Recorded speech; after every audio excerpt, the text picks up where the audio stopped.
پتہ ہمارے نبی صلی اللہ علیہ وآلہ وسلم کی ایک بہت خوبصورت حدیث ہے کہ مومن کے لیے یہ دنیا قید خانہ ہے اور کافر کے لیے یہ دنیا جنت ہے۔ جب نبی پاک صلی اللہ علیہ وآلہ وسلم کے زمانے میں کافر جو تھے بڑے ٹھاڑ سے گھوما کرتے تھے نا، تو اللہ تعالیٰ نے قرآن میں آیت اتاری کہ اے نبی، یہ کافروں کا ٹھاڑ سے گھومنا کہیں تمہیں دھوکے میں نہ ڈال دے۔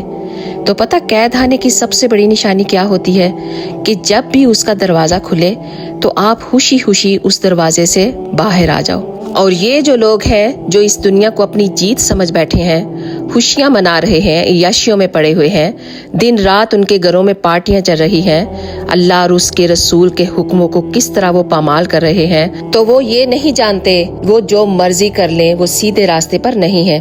پتہ غافل کی آنکھ کب کھلتی ہے؟ جب وہ بند ہونے والی ہوتی ہے۔ تو جب آخری سانسیں چل رہی ہوتی ہیں نا، اس وقت پھر احساس ہوتا ہے کہ کاش کچھ اچھا کر لیتے۔ اس سے پھر بہتر نہیں ہے کہ آنکھ بند ہونے سے پہلے احساس ہو جائے کہ اللہ کے سامنے بھی کھڑا ہونا ہے، تو کیا جواب دیں گے اس اللہ سبحانہ و تعالیٰ کو جب وہ پوچھے گا کہ اے میرے بندے، بتا کہاں گزار کر آیا ہے جو میں نے تمہیں زندگی دی تھی، میری دی ہوئی زندگی کو تو نے کہاں پہ خرچ کیا؟ تو ابھی ٹائم ہے، اپنی اصلاح کریں، اللہ کی طرف رجوع کریں، پھر دیکھیں کہ اللہ کیسے آپ کو ملتا ہے۔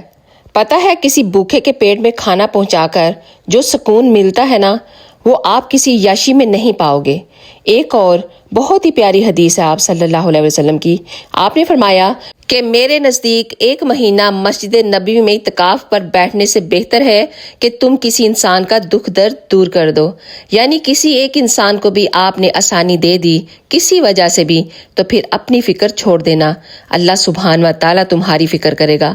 اور ہم تو اپنی وجہ سے دوسروں کو دکھ پہنچانے میں لگے ہوئے ہیں، تو اللہ تعالیٰ ہم سب کو دوسروں کے لیے آسانیاں بانٹنے کی توفیق عطا فرمائے۔ اگر آپ کو یہ ویڈیو پسند آئی ہے تو پلیز ایک دفعہ اس کو شیئر ضرور کیجیے گا۔ جزاک اللہ خیر۔